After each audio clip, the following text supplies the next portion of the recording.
Hello दोस्तों, आपका इसकी क्लासेस पाली बेलागंज गया में स्वागत है।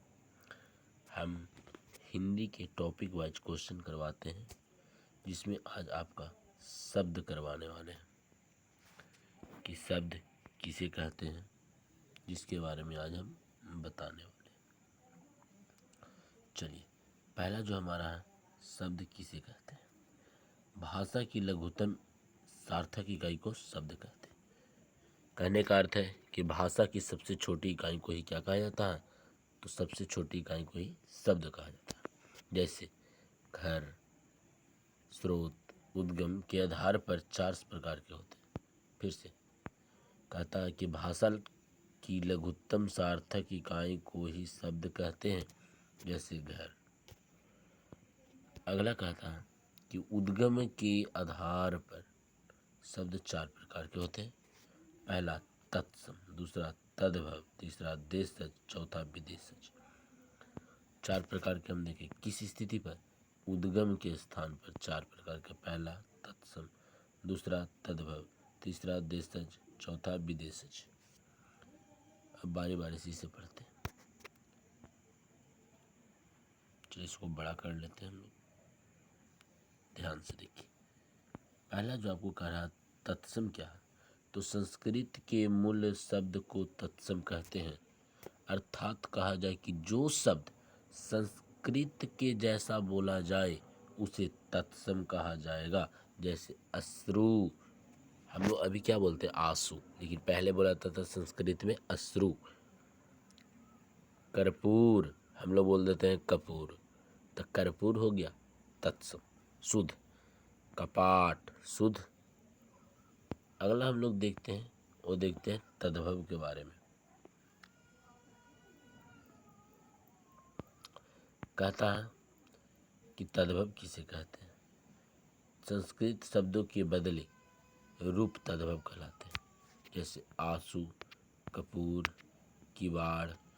मतलब जो संस्कृत से शब्द बदल चुके हैं, देसी भाषा में आ चुके हैं, उसे ही क्या कहेंगे हम, तद्भव। जो संस्कृत भाषा में उसे तत्सम, जो देसी भाषा में उसे तद्भव।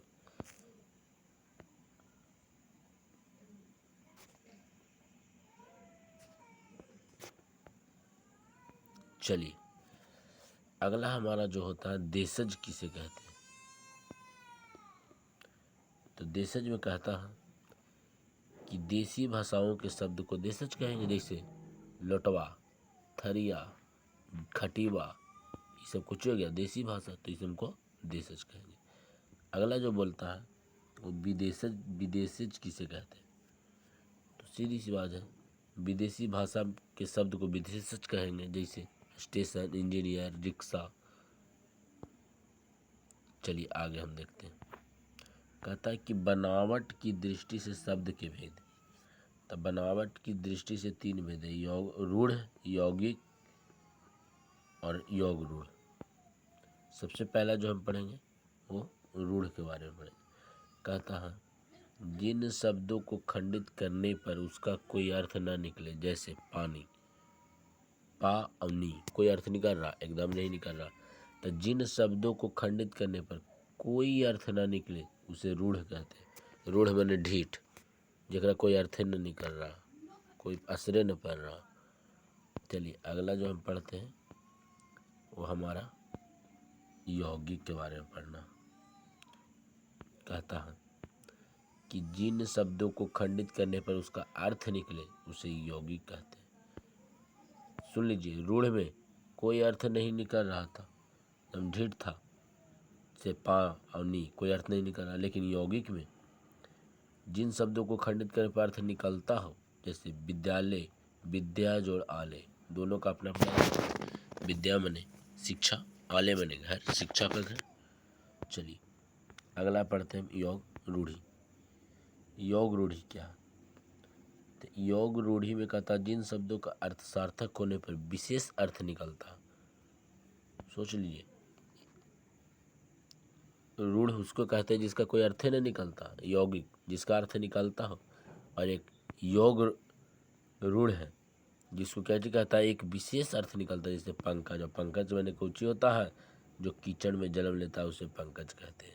जैसे में कमाल।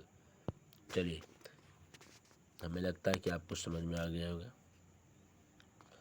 हमारे आगे चैनल को देखते हुए सब्सक्राइब कीजिएगा।